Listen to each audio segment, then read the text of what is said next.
Hello, hi வணக்கம். இன்னைக்கு நவராத்திரி டே 3 3 நைவேத்தியம் என்ன பண்ணுறோம் அப்படின்னா, மைசூர் பாக்கு. அதுக்கு தேவையான எல்லா இன்க்ரீடியன்ட்ஸும் சட்டு சட்டுன்னு எடுத்து வைக்க என் பையனும் ஷூட்டிங் பண்ண ஆரம்பிச்சுட்டான்.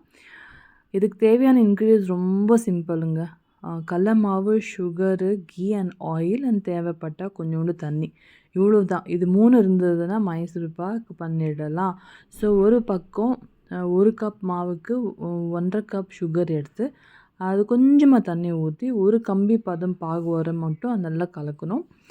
இன்னொரு பக்கம் பேரலாக என்ன பண்ணேன்னா, இன்னொரு பர்னரில் தேவையான அளவுக்கு ஆயிலும் 1 கப் கீயும் ரெண்டுமே ஒன்றா சேர்ந்து மெல்ட் பண்ணி அதை சுட வச்சுருந்தேன். ஆயில் ஆல்ரெடி இந்த பேனில் இருக்குது. ஸோ இது நெய் ஆயிலோட சேரப்போகுது. இது நல்லா சுட வச்சுக்கணும். இந்த ஆயிலில் தான் நம்ம மைசூர் பாக்கு கிண்ட அது ஒரு கரண்டியாக ஊற்ற தேவைப்படுற ஆயில்.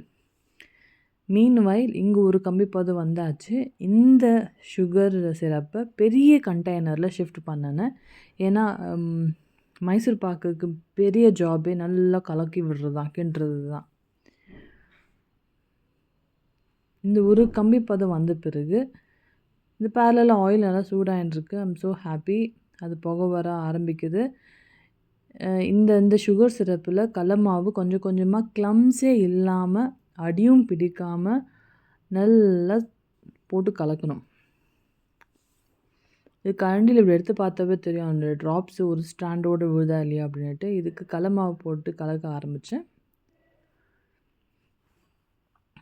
சுகர் சிரப்பில் தான் கடல மாவு போட்டு கிண்டுறேன் மாவை.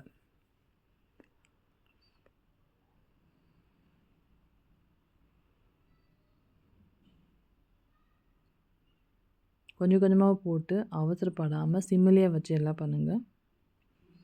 ஏதாவது நைவேத்தியம், ஸ்வீட்டோ, பலகாரமோ செய்யும்போது பொறுமை, பேஷன்ஸ் தான் place a major role.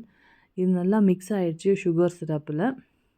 Mix ஆகிடுதுமே கொஞ்சம் இன்க்ரீஸ் பண்ணி ஸ்டவ்வை.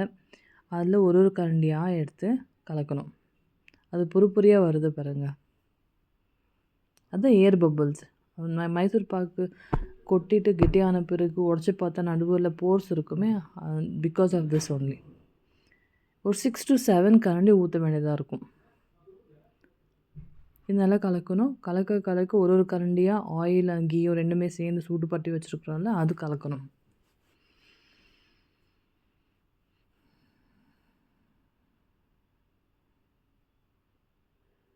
சூடாக இருக்கிறதுனால, அதுவும் மாவும் சூடாக இருக்கிறதுனால நல்லா பொங்கும், நல்லா அப்சார்ப் ஆகும். இது நல்லா வந்திருக்கா இல்லையா எப்படி செக் பண்ணோம்னா, கலரை ஃபஸ்ட்டு ஆயில் அப்சார்ப் ஆகும். ஒரு ஸ்டேஜில் எவ்வளோ அப்சர்வ் ஆச்சோ அதெல்லாம் ரிலீஸ் ஆகும். அந்த பாத்திரத்தோடு ஒட்டாமல் வரும் கலக்கும் போது. அதுதான் ரெடி ஆனதுக்கான ஒரு அடையாளம். இது ஆல்மோஸ்ட் ரெடி ஆயிடுச்சு.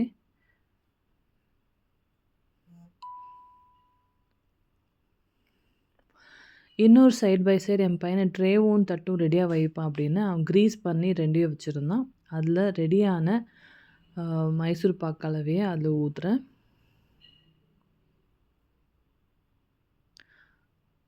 அவ்வளோதாங்க. இது ஊற்றி செட் பண்ணி வச்சுட்டோம்னா மைசூர் பாக்கு ரெடி.